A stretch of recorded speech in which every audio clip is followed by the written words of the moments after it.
मानकीकरण असेंबली के उद्घाटन कार्यक्रम को संबोधित कर रहे हैं प्रधानमंत्री नरेंद्र मोदी।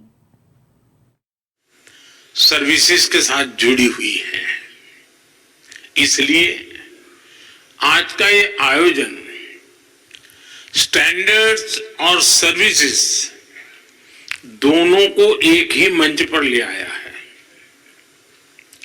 आज भारत क्वालिटी सर्विस पर बहुत ज्यादा फोकस कर रहा है। हम अपने स्टैंडर्ड्स पर भी विशेष बल दे रहे हैं। ऐसे में WTSA का अनुभव भारत को एक नई ऊर्जा देने वाला होगा। साथियों, WTSA पूरी दुनिया को कंसेंसस के जरिए एम्पावर करने की बात करता है। इंडिया मोबाइल कांग्रेस पूरी दुनिया को कनेक्टिविटी के जरिए सशक्त करने की बात करती है। यानी इस इवेंट में कंसेंसस और कनेक्टिविटी भी एक साथ जुड़ी है। आप जानते हैं कि आज की कॉन्फ्लिक्ट से भरी दुनिया के लिए इन दोनों का होना कितना जरूरी है। भारत हजारों वर्षों से वसुधैव कुटुंबकम के अमर संदेश को जीता रहा है। हमें G20 का नेतृत्व करने का अवसर मिला, तब भी हमने one earth, one family, one future का ही संदेश दिया। भारत दुनिया को कॉन्फ्लिक्ट से बाहर निकालकर कनेक्ट करने में ही जुटा है। प्राचीन सिल्क रूट से लेकर आज के टेक्नोलॉजी रूट तक भारत का हमेशा एक ही मिशन रहा है, दुनिया को कनेक्ट करना और प्रगति के नए रास्ते खोलना। ऐसे में WTSA और IMC की ये साझेदारी भी एक प्रेरक और शानदार मैसेज है। जब लोकल और ग्लोबल का मेल होता है, तब न केवल एक देश बल्कि पूरी दुनिया को इसका लाभ मिलता है, और यही हमारा लक्ष्य है। फ्रेंड, 21वीं सदी में भारत की मोबाइल और टेलीकॉम यात्रा पूरे विश्व के लिए स्टडी का विषय है।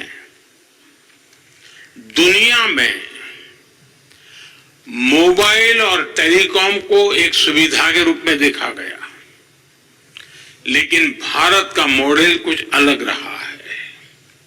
भारत में हमने टेलीकॉम को सिर्फ कनेक्टिविटी का नहीं, बल्कि इक्विटी और अपॉर्चुनिटी का माध्यम बनाया।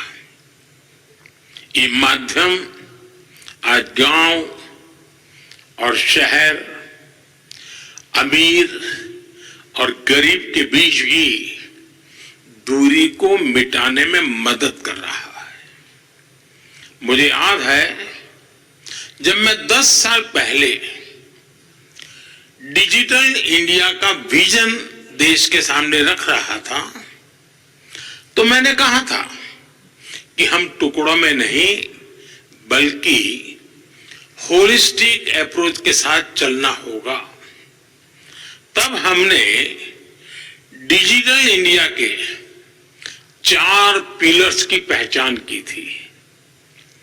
पहला, डिवाइस की कीमत कम होनी चाहिए। दूसरा, डिजिटल कनेक्टिविटी देश के कोने कोने तक पहुंचे। तीसरा, डेटा सबकी पहुंच में होना है।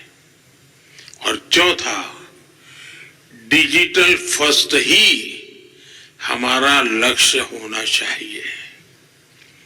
हमने इन 4 पिलर्स पर एक साथ काम करना शुरू किया और हमें इसके नतीजे भी मिले। फ्रेंड्स, हमारे यहां फोन तब तक सस्ते नहीं हो सकते थे जब तक हम भारत में ही उनको मैन्युफैक्चरर न करते। 2014 में भारत में सिर्फ 2 मोबाइल मैन्युफैक्चरिंग यूनिट थी, आज 200 से ज्यादा है।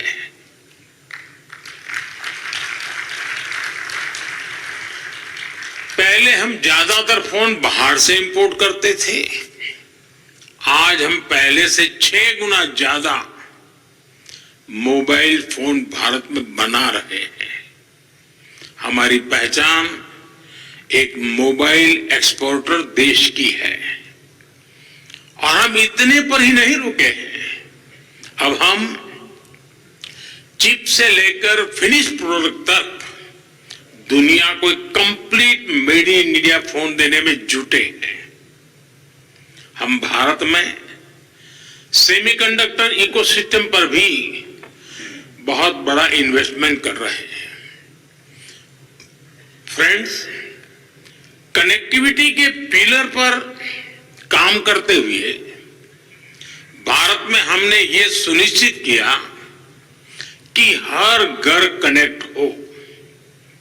हमने देश के कोने कोने में मोबाइल टावर्स का एक सशक्त नेटवर्क बनाया, जो हमारे ट्राइबल एरियाज हैं, हिली एरियाज हैं, बॉर्डर एरियाज हैं, वहां बहुत कम समय में ही हजारों मोबाइल टावर लगाए गए।